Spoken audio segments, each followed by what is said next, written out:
அண்ணா IAS academy சாதனையாளர்களின் சங்கம். Welcome to Anna IAS academy. நம்ம இன்னைக்கு என்ன பார்க்க போறோம்னு பார்த்தீங்கன்னா கரண்ட் அஃபேர்ஸ் தான். ஸோ இதில் வந்து நேற்று நம்ம பார்த்த கரண்ட் அஃபேர்ஸை ஒரே ஒரு முறை ரீகால் பண்ணிடலாம்.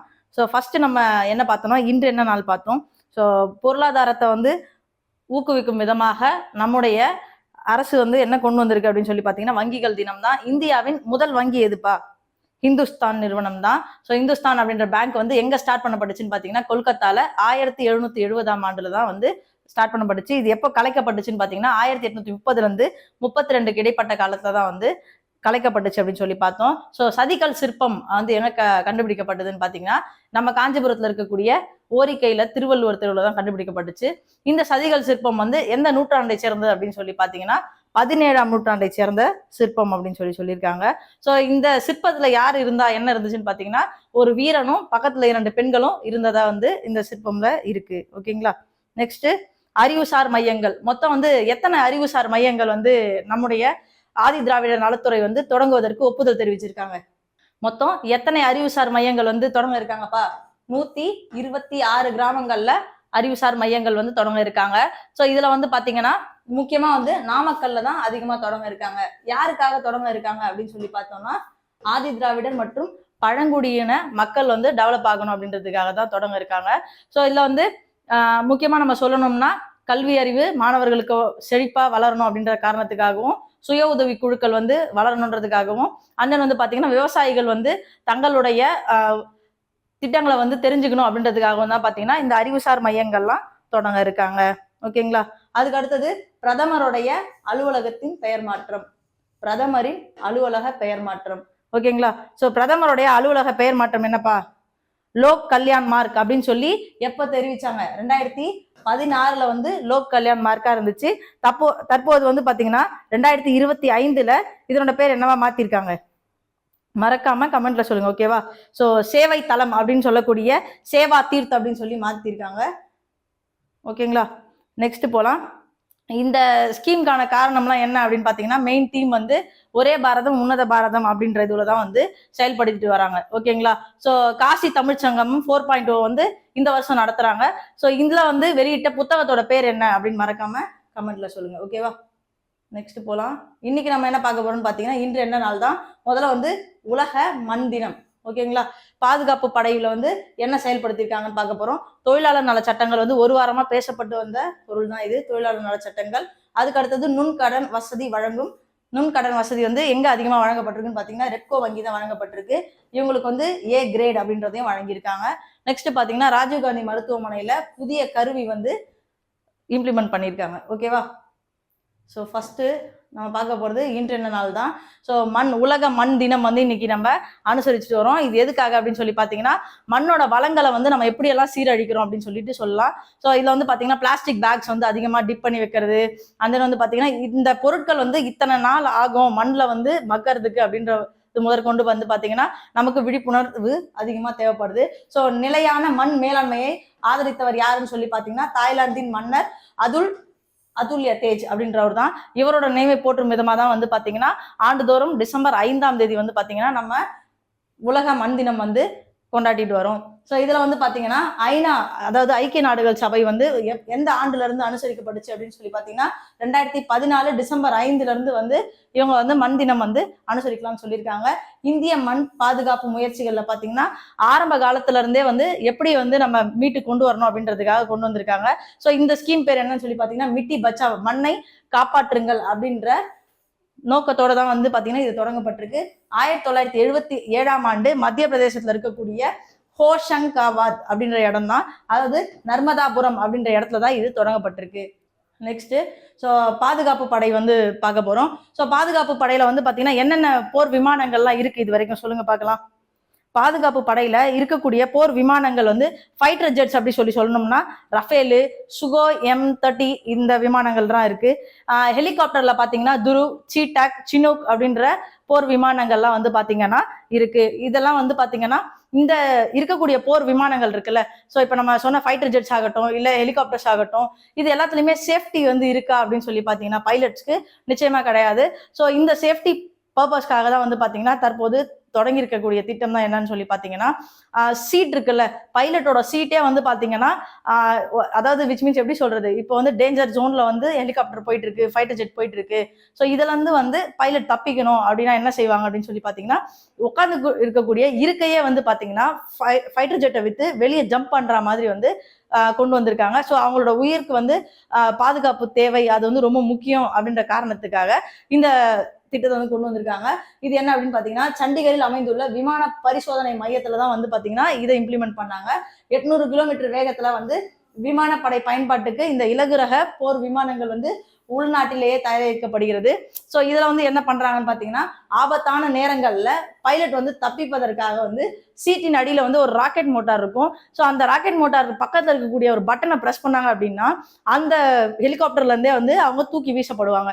வெறுமனே சீட்டோட தூக்கி வீசப்பட்டா என்ன ஆகுது அப்படின்னு கேட்டீங்கன்னா, தூக்கி வீசப்பட்ட உடனே வந்து பாத்தீங்கன்னா பேராஷூட்டை ஆன் பண்ணி ஸோ அங்கிருந்து நம்ம ஈஸியா லேண்ட் ஆகக்கூடிய வழிமுறையை தான் வந்து பாத்தீங்கன்னா இந்த இது பண்ணிருக்கு.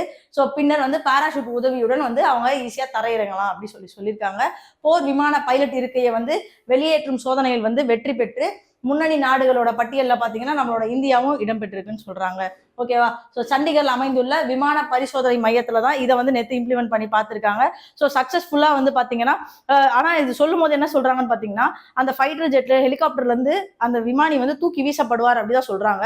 ஸோ அந்த சீட்டோட அவங்க வெளியே போயிட்ட பிறகு ஆட்டோமேட்டிக்கா பேராஷூட்டை வந்து ஆன் பண்ணி அவங்க பத்திரமா லேண்ட் ஆகணும் அப்படின்றத இந்த கான்செப்ட். நெக்ஸ்ட் பார்க்கலாம். நம்ம இந்திய அரசியலமைப்புல வந்து பாத்தீங்கன்னா லேபர் லாஸ் இருக்கு. ஸோ இது வந்து ஏப்ரல் 1ஆம் தேதியில இருந்து தான் வந்து புதிய தொழிலாளர் சட்டங்கள் வந்து அமல்படுத்த மத்திய அரசு வந்து திட்டமிடப்பட்டுள்ளது.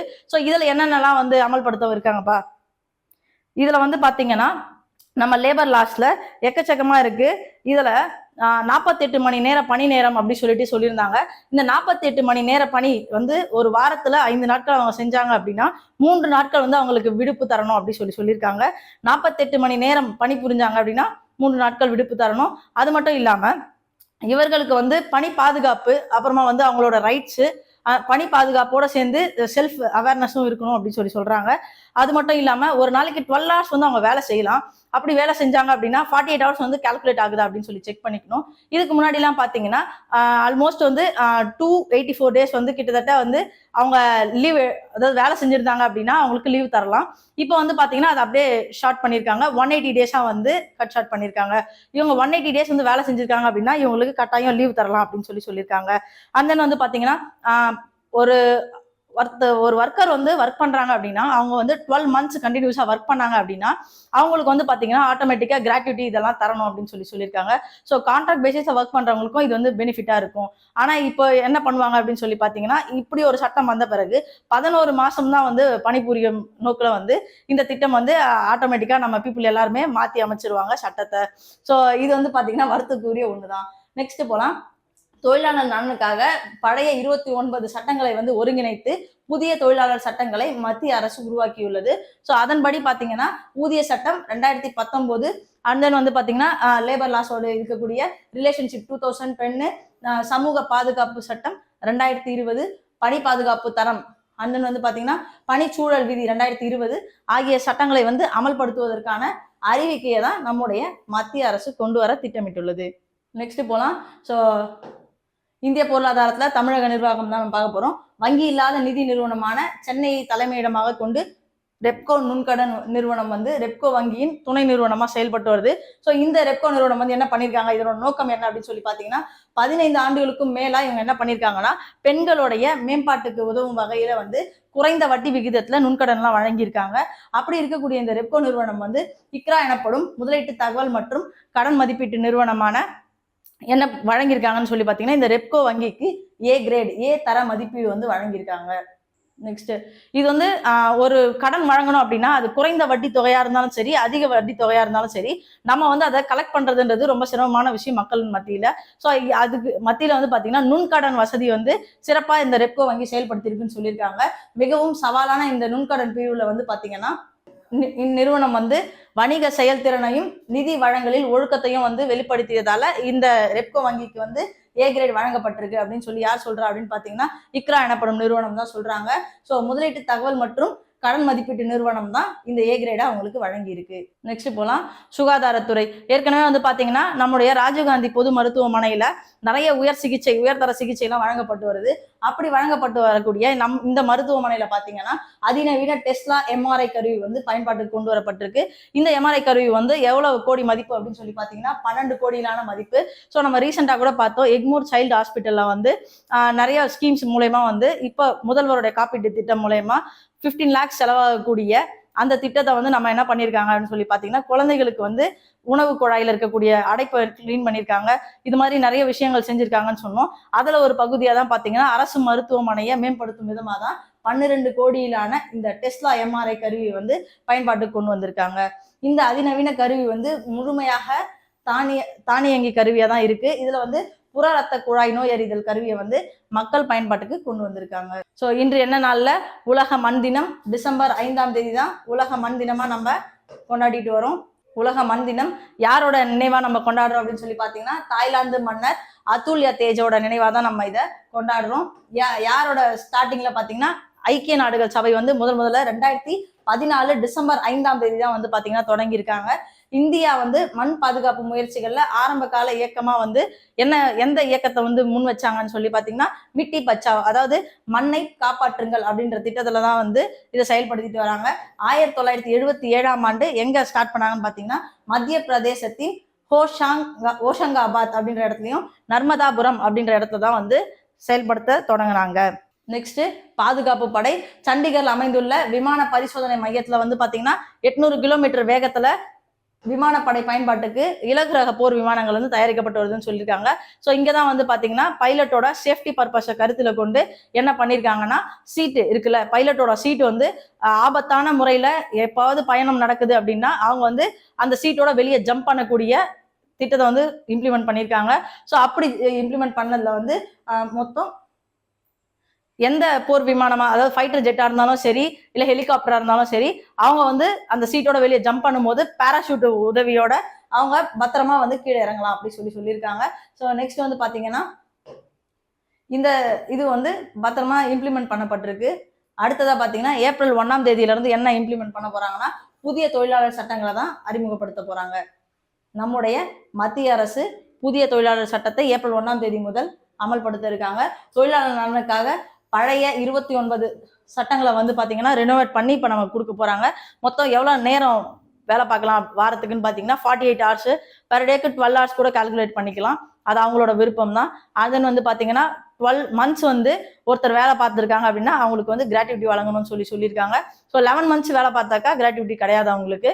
அண்ணன் வந்து அதன்படி ஊதிய சட்டம் 2019, உறவு விதி 2010, சமூக பாதுகாப்பு சட்டம் 2020, பணி பாதுகாப்பு தரம், அது வந்து பணிச்சூழல் விதி 2020 ஆகிய சட்டங்களையும் வந்து அமல்படுத்த இருக்காங்க. எல்லாத்தையுமே வந்து பாத்தீங்கன்னா ரெனோவேட் பண்ணி அப்படியே அமல்படுத்த போறாங்க. ஓகே, வங்கி இல்லாத நிறுவனமா தான் இந்த ரெப்கோவை நம்ம கன்சிடர் பண்றோம். இதனோட தலைமையிடம் பாத்தீங்கன்னா சென்னையில இருக்கு. ஸோ இந்த நுண்கடன் வசதி வழங்கக்கூடிய ரெப்கோ நிறுவனத்துக்கு வந்து பாத்தீங்கன்னா 15 ஆண்டுகளுக்கும் மேலாக பெண்களின் மேம்பாட்டுக்கு உதவும் வகையில இது வந்து இருந்துட்டு வருது. ஸோ இந்த வங்கிக்கு என்ன கிரேட் வழங்கியிருக்காங்கன்னு சொல்லி பாத்தீங்கன்னா ஏ தர மதிப்பீடு வந்து வழங்கப்பட்டிருக்கு. நெக்ஸ்ட் சுகாதாரத்துறையில வந்து பாத்தீங்கன்னா நம்முடைய ராஜீவ்காந்தி அரசு மருத்துவமனையில என்ன கருவி வந்து புதுசா வாங்கியிருக்காங்கன்னு சொல்லி பாத்தீங்கன்னா எம்ஆர்ஐ கருவி தான். டெஸ்லா இதோட எம்ஆர்ஐ கருவி தான். எவ்வளவு கோடி அப்படின்னு சொல்லி பாத்தீங்கன்னா 12 கோடி மதிப்பீட்டிலான இந்த கருவியை வந்து அதிநவீன கருவியை வாங்கியிருக்காங்க நம்மளுடைய கவர்மெண்ட்.